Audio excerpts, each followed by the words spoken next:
एक बात आपको बताऊं, भजन और भोजन इसमें अंतर क्या है? भजन और भोजन में अंतर बताओ आप। क्या अंतर है भजन भोजन?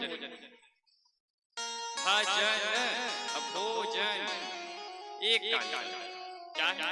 ओ की मात्रा है अंतर। ओ का अंतर, एक का अंतर है कि भजन ये भी है, भजन वो भी है, और ओ की मात्रा लगा दिए भोजन हो गए। अब अर्थ इसका, भजन आप क्या करते हो? कभी कर लिए तो कर लिए, नहीं राधे राधे करते भी नहीं। और भोजन आप प्रतिदिन करते हो, सुबह से लेकर शाम तक, कभी कभी 2 बार 3 बार, कभी 4 बार हो जाता है, और ज्यादा खप्पू बार हो गए 6-7 बार खा लेते हैं। तो भैया भोजन यहाँ पे आप भोजन की एक मात्रा रखो, भोजन एक है तो एक ही मात्रा है ना। मतलब ये हमें उपदेश देता है कि भोजन की मात्रा एक रखो, आप सुबह शाम भोजन करो। मैं तो सभी को यही कहता हूँ कि आप प्रातः काल उठिए। देखिए मैं थोड़ी सी बात में आपकी दिनचर्या जरूर कहूँगा, और आप अपना कार्य उसको सम्मिलित कर दीजिए। अब हमें तो नहीं मालूम आप क्या कार्य करते, लेकिन मैं अपने हिसाब से और शास्त्रीय विधि से आपको आपकी दिनचर्या अवश्य बताऊंगा, क्योंकि हमारे शास्त्रों में वर्णित। आप प्रातः काल कम से कम गृहस्थ हैं तो 5 बजे आपको उठ ही जाना। हमारी वृद्ध माओं को देखो, वृद्ध पुरुषों को देखो, 3 बजे रात उठ जाते, उनके लिए कोई अलार्म की आवश्यकता नहीं पड़ती है, और आप लोग 4-4 अलार्म लगा लोगे, उसके बाद तो महाराज 5 बजे आप उठ जाओ, और 5 बजे उठने के बाद आप स्नान ध्यान आदि करके आप कुछ क्षण अपना वो चिंतन कर लो, पूजा आराधना कर लो। उसके उपरांत आप अपना नाश्ता, जिसे बाल भोग बोलते हैं, उसको आप कर लो, और उसके करने के उपरांत आप अपने बाकी कार्यों को करके 11 बजे तक भोजन कर लेना चाहिए।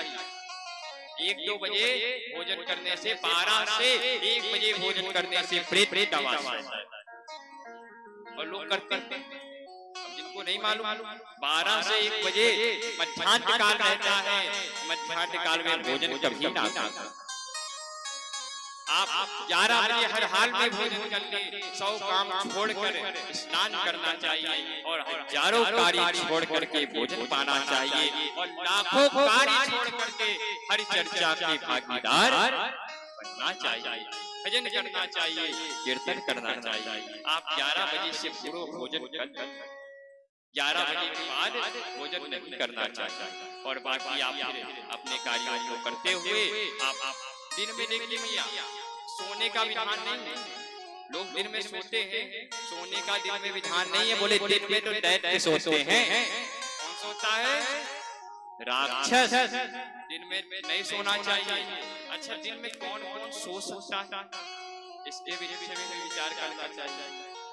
दिन में वो सो सकता है जो रात्रि जागरण किया किसी कारणवश, या पुरुष जन हमारे भाई भाई लोगों को क्या रहता है कि वो रात्रि कभी कभी नौकरियां करते हैं, अपने कार्य में व्यस्त रहते हैं, रात्रि जागरण हो जाता है, या कथा सुनने गए, कभी कभी क्या होता है कथा रात्रि हो जाती है, रात्रि यात्रा हो गई, समस्या हो जाती है, तो आपको सोने में कोई नुकसान या सोने से कोई समस्या नहीं है। लेकिन आप रात में सोए और सुबह फिर दोपहर में सो रहे हो, भैया किसी राक्षस से कम नहीं।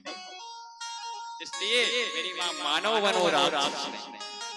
राक्षस बनना है तो दिन में सोना पड़ेगा। जिसको राक्षस बनना है उसके लिए मैं उपाय बता दिया, दिन में सो आप राक्षस। इसलिए कहता हूँ, रात्रि थके हो या किसी कार्य के कारण आपने शयन नहीं किया है तो आप शयन कीजिए। और एक बात और, शयन कितने समय तक करना चाहिए ये भी आप जान जान कितने समय तक शयन करना चाहिए? अर्थात विश्राम, सोना, कुछ भी बोल कितनी देर तक सोना चाहिए आप?